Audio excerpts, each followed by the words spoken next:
Guys, നല്ലൊരു video മുഴുവനായിട്ട് ഇന്ന് കാണാം. നമ്മൾ ഈ ജിപ്സത്തിൻ്റെ സീലിംഗ് നമ്മൾ ഡിസൈൻ ചെയ്തിട്ടുണ്ട്. സെൻറ്റർ ഭാഗം, ആ സെൻറ്റർ ഭാഗത്തിൽ എങ്ങനെയാണ് ഡിസൈൻ ചെയ്തത്, ആ ഡിസൈൻ ചെയ്യാൻ ഉപയോഗിച്ച മെറ്റീരിയൽ ഏതൊക്കെ അതിൽ കാണിച്ചു തരുന്നുണ്ട്. നമ്മളതിന് ഉപയോഗിച്ച material golden yellow, ഇനാമിൽ black, ഇനാമിൽ pure red, golden brown. അതേപോലെ തന്നെ നമ്മൾ കളർ വേരിയേഷൻ വരുത്തണമെന്നുണ്ടെങ്കിൽ നമ്മൾ സാധാ സാറ്റിൻ ബ്രൗൺ നമ്മളിവിടെ എടുത്തു വെച്ചിട്ടുണ്ട്. അതുപോലെ ടർപ്പൻറ്റ്, ഇതെല്ലാം മിക്സ് ചെയ്തൊരു കളർ നമ്മൾ റെഡി ആക്കിയിട്ടുണ്ട്.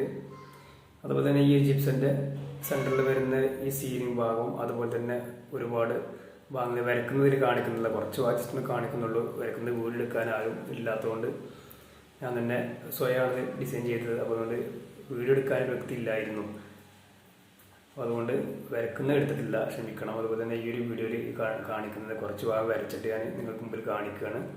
അതുപോലെ തന്നെ മൾട്ടിവുഡിൻ്റെ ഒരു ചെറിയൊരു ക്യാബിന്, അതുപോലെ തന്നെ ഒരു പഴയകാല ഡോറ്, അത് ബ്രൗൺ പെയിൻ്റ് അടിച്ചായിരുന്നു. അതിന് മേലെ മാർബിളിൻ്റെ ബേസ് അടിച്ചിട്ട് അതിൽ നമ്മൾ ഡിസൈൻ ചെയ്ത് ഇതിൽ കാണിക്കുന്നുണ്ട്. വീഡിയോ മുഴുവനായിട്ട് ഇത് കാണാം. ഓക്കെ,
അതുപോലെ തന്നെ ഞാനൊരു ക്യാബിന് വരക്കുന്നതിൽ കാണിക്കുന്നുണ്ട്. കുറച്ച് ഭാഗം ക്യാബിന് ഡിസൈൻ ചെയ്യുന്നത് നമ്മൾ ടർപ്പൻ ലൂസാക്കിയിട്ട് നമ്മൾ ഡിസൈന് ക്യാബിൻ്റെ ബന്ധം മൾട്ടിവുഡാണ് ഷീറ്റ് കംപ്ലീറ്റ്.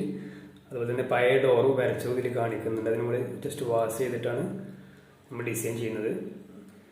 വാഷ് ചെയ്തതിന് ശേഷം നമ്മൾ ജസ്റ്റ് ഗ്രെയിൻസുകളൊക്കെ മിക്സ് ആക്കി അത് കുറച്ച് കളർ വേരിയേഷൻ വരുത്തിയിട്ട് ബ്രൗണൊക്കെ ഉപയോഗിച്ചിട്ട് നമ്മൾ വേരിയേഷൻ വരുത്തി ഡിസൈൻ ചെയ്താണ് കാണിക്കുന്നത്. ഈ കട്ടിലിൻ്റെ അതേ സെയിമിലാണ് നമ്മളിത് വരച്ച് കൊടുത്തിട്ടുള്ളത്. അതുപോലെ തന്നെ ഇതിൻ്റെ പഴയൊരു ഡോറുണ്ടായിരുന്നു, ബ്രൗൺ പെയിൻ്റ് അടിച്ചായിരുന്നു. അപ്പോൾ നമ്മൾ വീടിൻ്റെ കംപ്ലീറ്റ് വർക്ക് എടുത്തപ്പോൾ അതൊക്കെ നമ്മൾ ഏകദേശം എന്തായി ഡിസൈൻ ചെയ്തതും ഇതിൽ കാണിക്കുന്നുണ്ട്. വീഡിയോ മുഴുവനായിട്ട് കാണാൻ, ഷെയർ ചെയ്യുക, സബ്സ്ക്രൈബ് ചെയ്യുക, എല്ലാവരിലേക്ക് എത്തിക്കുക.